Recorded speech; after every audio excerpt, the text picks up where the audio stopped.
a nosotros nos parece muy interesante que en este momento tengamos 44 participantes acá. Yo vengo trabajando en esto hace 15 años, en las primeras reuniones llamábamos y había, no sé, 5, 6, y éramos los mismos.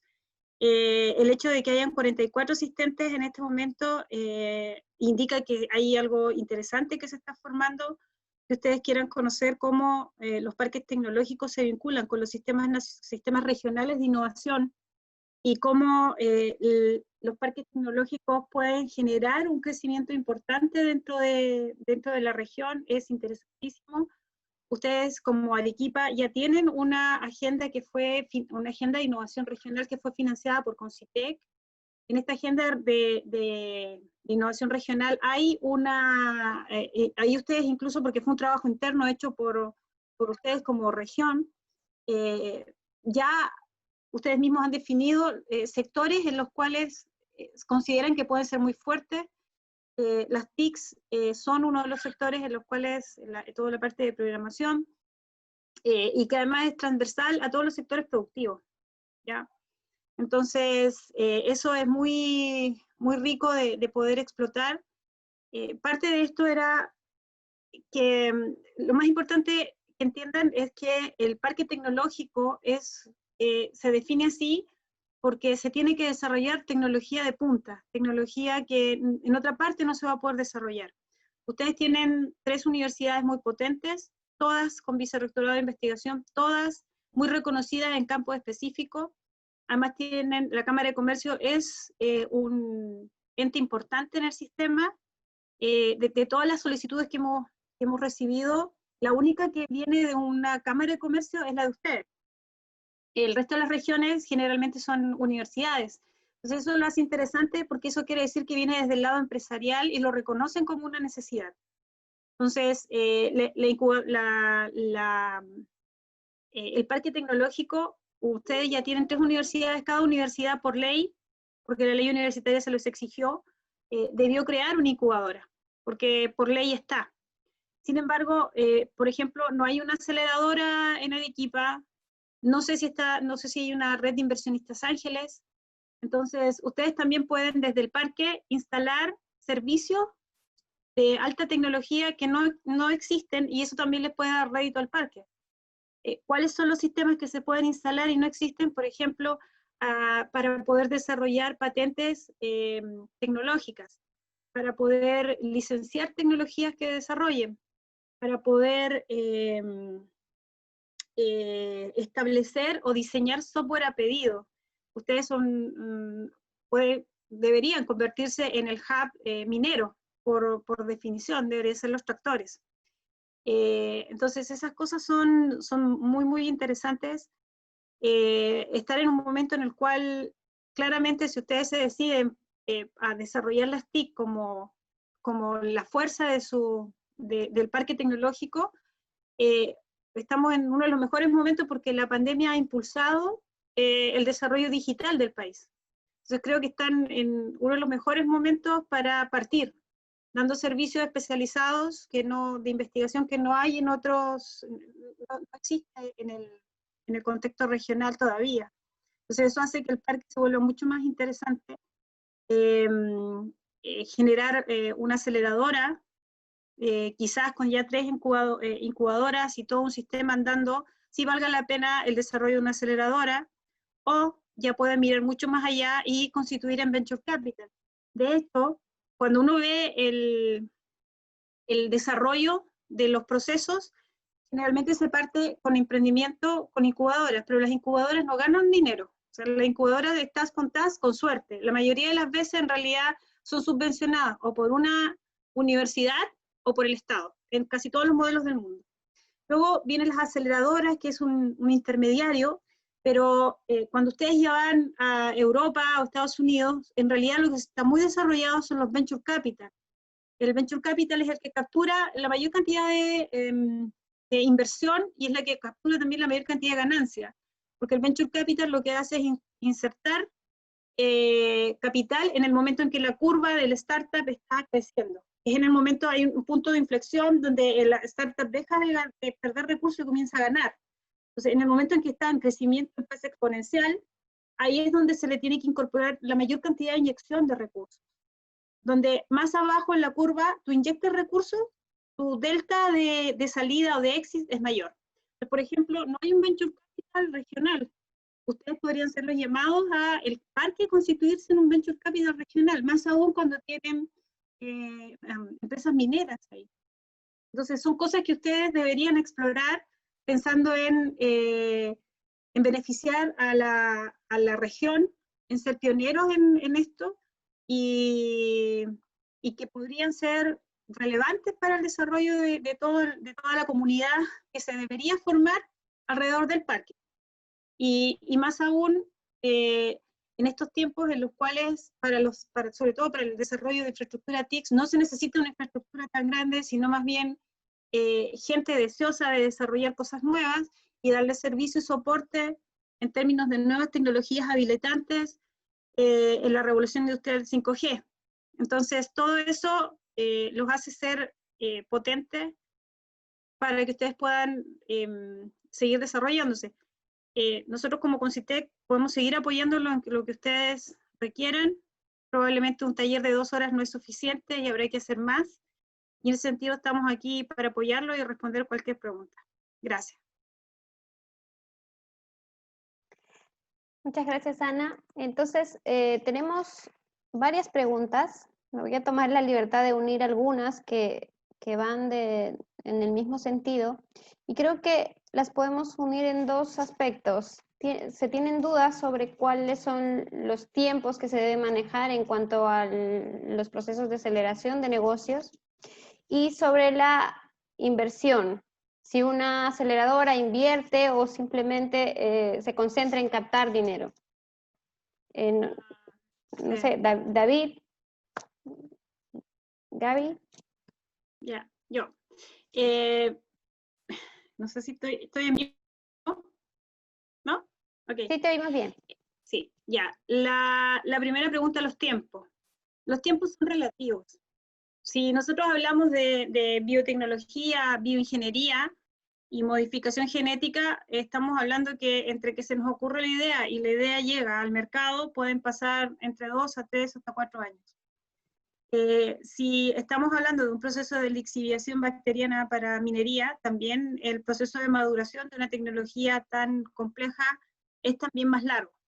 Ahora, si hablamos de cosas que están relacionadas con la implantación, por ejemplo, de metadatos, de inteligencia artificial, de desarrollo de software especializados, sin hardware, porque con hardware ya cambia, pero si es eso, si tienes mucho personal altamente especializado con esos equipos, buena red, chicos muy capos, eso lo pueden tener operativo en máximo 2 años, y ya vendiendo en el mercado y quizás antes.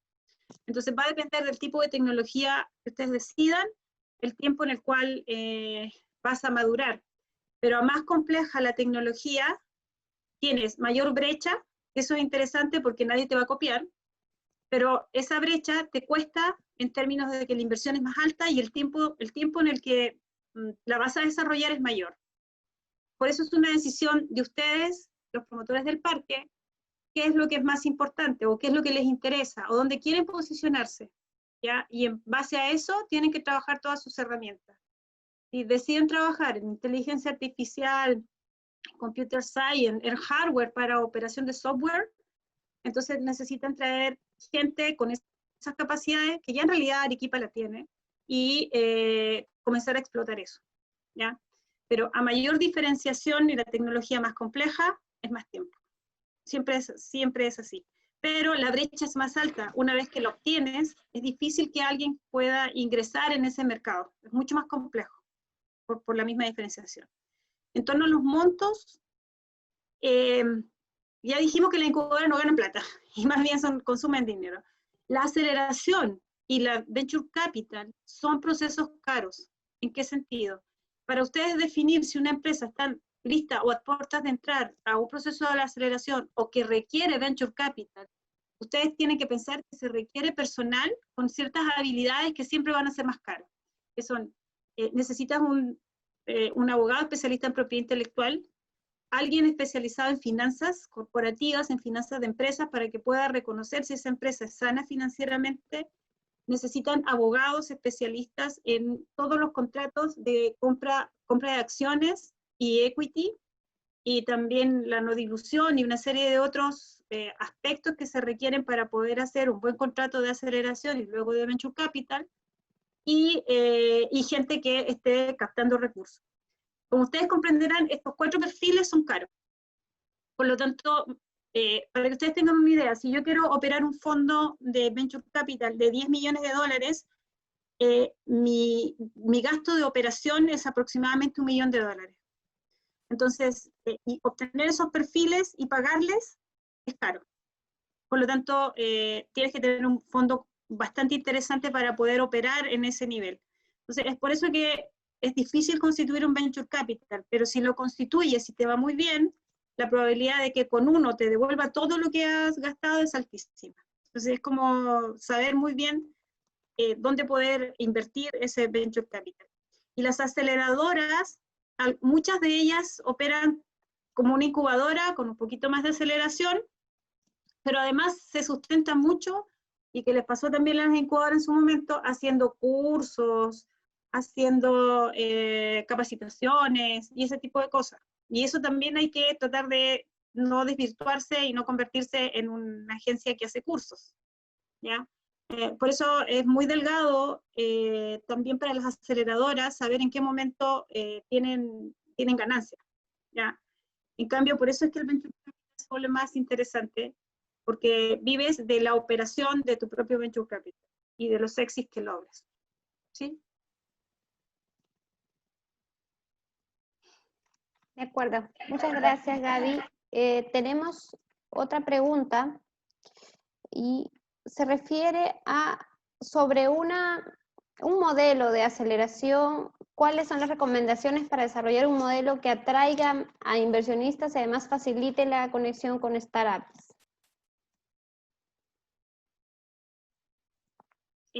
Bueno, de la experiencia mía cuando estuve en una incubadora, es mientras más interesantes sean los proyectos, mientras mayor brecha tecnológica, van a comenzar a llegar más y más especializados donantes, si tú quieres. ¿Por qué? Porque en general todo el mundo del startup y a los venture capital, las aceleradoras, lo que buscan son proyectos interesantes, y uno de los mayores problemas que hay es que no tenemos proyectos interesantes. Muchos de los, yo creo que muchos de ustedes lo conocen, pero muchos de nuestros startups, ustedes lo ven y el chico está copiando Facebook, pero lo hace de otra manera, o está copiando Airbnb y lo hace de otra manera. Pero no tenemos, tenemos pocos proyectos interesantes que no le estén copiando a alguien y que puedan ser escalables. Entonces, lo que tienen que preocuparse es de tener buenos proyectos, ¿ya?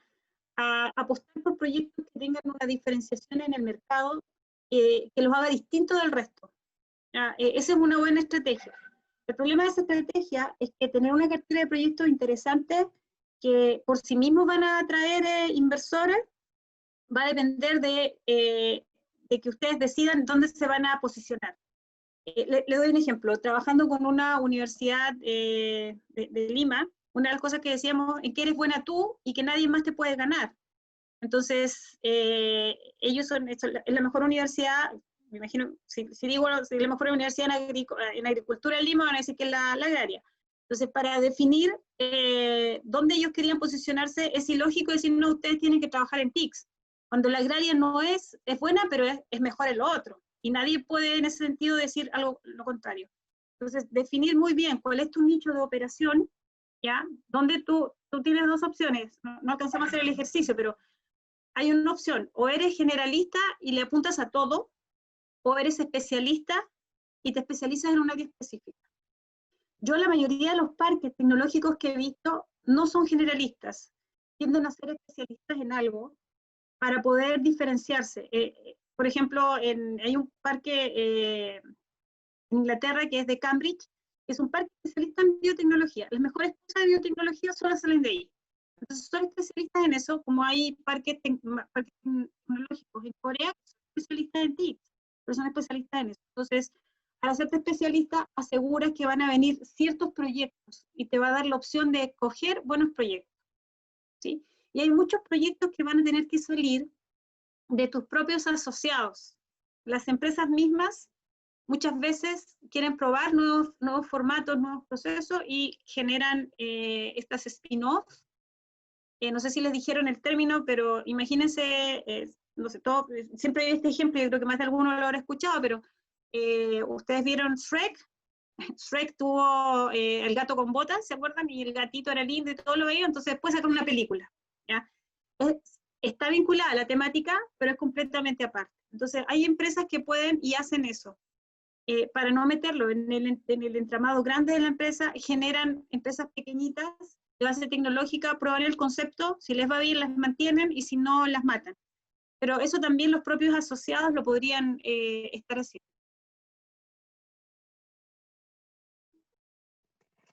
Muchas gracias, Gaby. Tenemos una pregunta más. Yo creo que por cuestión de tiempo sería la última. Y es un poco amplia, pero voy a intentar resumirla. Hablan de si es importante disponer de un capital por encima de los 5 millones de dólares para poder asegurar los beneficios de inversión en la tarea de aceleración de negocios, sobre todo en el sector digital. No, a ver, primero en la aceleración, generalmente tú no inviertes plata en la aceleración. Lo que inviertes es tiempo y profesionales. Entonces tomas un equity muy pequeño por ese tiempo y la preparación para luego entrar, generalmente redes de inversionistas. O sea, la aceleración viene de la mano con la red de inversores, ¿ya? Donde sí tienes que tener plata. Yo te estoy poniendo en el caso de 10 millones porque fue lo que vimos de unos fondos de operación regionales en España. O sea, el Colegio Regional de Barcelona, el Colegio Médico de Barcelona tenía un fondo de innovación de 10 millones, ¿ya? Pero eso no quiere decir que, por ejemplo, ustedes pueden tener 5 millones de soles y ustedes definir eso y hacer como un patronato, una fundación. Y esa fundación se constituye un venture capital, ¿ya? O sea, no hay un monto mínimo, pero para venture capital tienes que tener una espalda financiera amplia. Por eso es que uno habla de más de $1 millón para poder iniciarse en un venture capital. En una aceleración se requiere menos, porque no pones plata necesariamente, sino muchas de las aceleradoras lo que hacen es, te hacen coaching con gente que sabe mucho, te estructuran el negocio, te limpian las cuentas, te arreglan los libros, te los dejan listos para entrar en fase de inversión 1, que vendría a ser fase de inversionista ángel. Entonces, no es que tengas que tener 5 millones para operar, no, 5 millones de dólares, se puede hacer con mucho menos, pero entendiendo que los costos de los profesionales para hacer eso puede que te salgan más caro que el mantenimiento de 5 millones de soles. Claro. Muchas gracias, Gaby. Una última pregunta, por favor. Yo creo que esta sería muy buena para cerrar el taller, y es, ¿cuáles crees que son las limitaciones actuales que se evidencian para la creación de parques científicos, bueno, para la creación de parques tecnológicos y el cumplimiento de sus objetivos, que es la consolidación de un ecosistema innovador con resultados crecientes? Yo creo que es un conjunto de cosas las que juegan en contra de tener parques tecnológicos. Lo primero es que el parque tecnológico se sustenta en que haya las capacidades en las universidades o en los institutos académicos que existen en las regiones. Arequipa, afortunadamente, junto con 2 o 3 regiones más del país, tiene una masa crítica de investigadores especialistas, y eso es muy bueno. O sea, por ahí estamos bien. Otra de las cosas que nosotros desde Concitec estamos tratando de trabajar es desarrollar incentivos tributarios ad hoc. Ya está la ley 3309, que también las empresas lo podrían utilizar para poder instalarse en los parques tecnológicos desarrollando investigación, desarrollo e innovación. Porque esta ley, si es un proyecto de investigación, desarrollo e innovación, si eres una pyme menor de 2.300 UIT, o sea, tu renta es menor de 2.300 UIT, si tú gastas 20.000 soles en el año 2020, en el año 2021 se te va a devolver 43. 20.000 soles que ya gastaste de tu declaración de impuestos, perdón, de tu impuesto a la renta, más el 175%. que son 23.000 soles más. Por eso es que al final se te descuenta 43 y no 20, ¿ya? Entonces, estamos tratando de generar todo esto.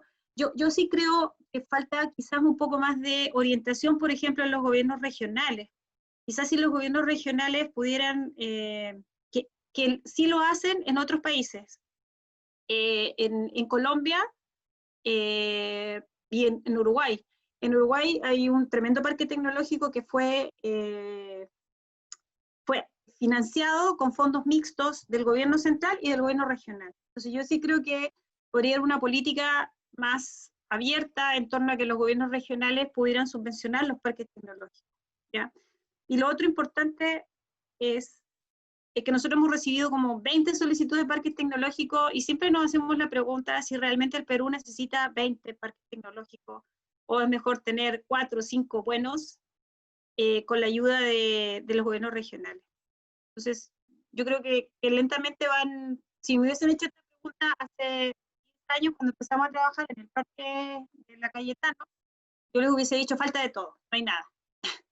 Ahora yo creo que lentamente las cosas han ido cambiando, han ido mejorando, sin embargo aún faltan todavía recursos que siempre van a ser escasos, pero creo que en este momento Arequipa está como en una posición, y más aún para lo que quieren, y más aún con quien lo está promocionando, que lo hace mucho más interesante. Ok, muchas gracias Gaby. Con esta última pregunta damos por terminada la segunda y última presentación.